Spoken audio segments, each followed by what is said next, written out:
సరిగా చెప్పాలంటే స్టీఫెన్ ఒక తెలుగోడు, కడపలో ఉండేవాడు. అక్కడి నుంచి చాలా ఏళ్ల క్రితం వెళ్ళిపోయాడు. ఇప్పుడు వైజాగ్లో ఏదో పెద్దాయన దగ్గర ఉంటున్నాడంట. వాడు ముఖ్యమైన పని అమ్మాయిలతో వ్యాపారం. ఇప్పుడు ఆ పెద్దాయనతో గొడవ పడి విడిపోయి తనే వ్యాపారం చేసుకుంటున్నాడట. ఇప్పుడు వైజాగ్ కేంద్రంగా ఒక పెద్ద సెక్స్ ర్యాకెట్లో వీడే కింగ్గా ఉంటున్నాడు. రహస్యంగా అక్కడ ఎన్నో వ్యభిచార గృహాలు నడుపుతున్నాడు వీడు. నేను ఆ ఊళ్ళో చూశాను.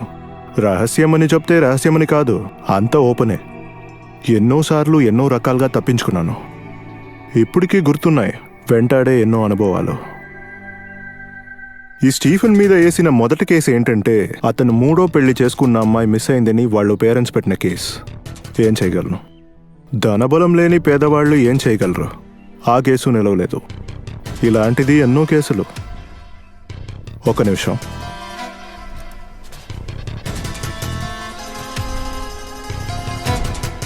ఇలా చూడండి, వాడికి సంబంధించిన వీడియోస్ ఇందులో ఎన్నో ఉన్నాయి.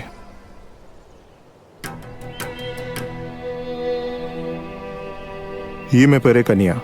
వైజాగ్లో ఒక బ్రోతల్ హౌస్లో చూశాను. చూడ్డానికి 16 ఏళ్ల వయసు ఉంటుంది. ఈ అమ్మాయిని అమ్మేశాడు ఈ స్టీఫెన్. ఈ అమ్మాయి నిజంగా ఎవరో తెలిస్తే మనం కొంచెం షాక్ అవుతాం. ఈ కసాయి తండ్రికి పుట్టిన కన్న కూతురే. ఈడు పాపానికి బలైన ఒక అమ్మాయి కూతురు. కన్న కూతురుని దాచాడంటే వాడు ఎంత దూరమైనా వెళ్తాడు. నాకు తెలిసి ఈ అమ్మాయి ఒక 4 రోజులుగా అక్కడ ఉంది. అప్పుడే ఆమె కళ్ళల్లో ఒక భయాన్ని చూశాను. ఒకసారి గనక అక్కడ ఇరుక్కుంటే బయటికి రావడం కష్టం. ఒక రకంగా జైల్లో ఉన్నట్టే. నేను చాలా కష్టపడాను. ఏమి లాభం? ఆఖరి కోర్టే అతన్ని వదిలేసింది. ఆ తర్వాత అందరూ ఇతన్ని వదిలేశారు. మీడియా కూడా పట్టించుకోలేదు. ఈ అమ్మాయిని ఎలా కలవాలి?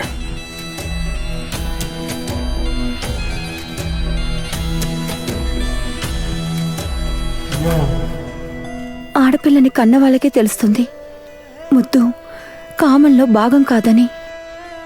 కానీ మా నాన్నే నన్ను,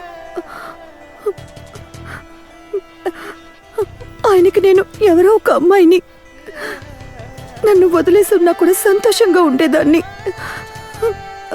కానీ వాడు నా జీవితాన్ని నాశనం చేశాడు.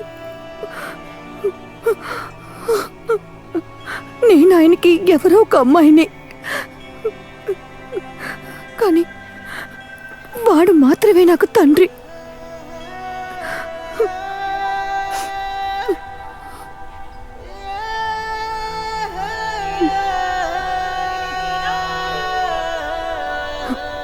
కానీ ఇక నాకు వాడొద్దు.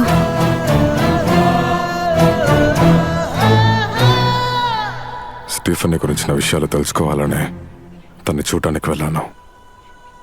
కానీ తన్ని అక్కడ చూశాక తన్ని వదిలేసి రావడానికి మనసు ఒప్పుకోలేదు. మీరు చెప్పేది వింటుంటే ఆ స్టీఫెన్ని అంత తేలిగ్గా ట్రాప్ చేయలేవేమో మనం. వాడికి పెద్ద నెట్వర్క్ ఉండొచ్చు, చుట్టూ రౌడీలు ఉండొచ్చు. వాడు ఎంతకైనా తెగిస్తాడా? మీ ప్లాన్ ఏంటన్నా? బ్రోతల్ హౌస్లో దొరికిన సమాచారం ప్రకారం వాడు వైజాగ్ మార్కెట్లోనే ఎక్కడో ఉన్నాడు. నా లెక్క కరెక్టే అయితే వాడెప్పుడు మనవనికి వస్తుంటాడు.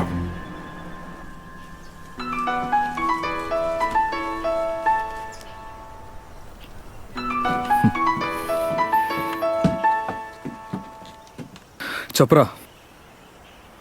హలో హలో చెప్పరా. హలో, డబ్బుల కోసమే నువ్వు ఇలా తిరుగుతున్నావంటే నువ్వు తిరిగి వచ్చే. అవసరమైన డబ్బు నేను హాస్పిటల్లో కట్టాను.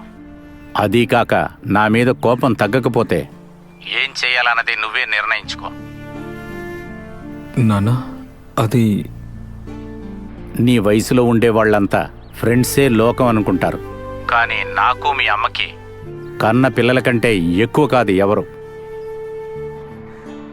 ఏం చెయ్యాలన్నది నువ్వు ఆలోచించి నిర్ణయించు.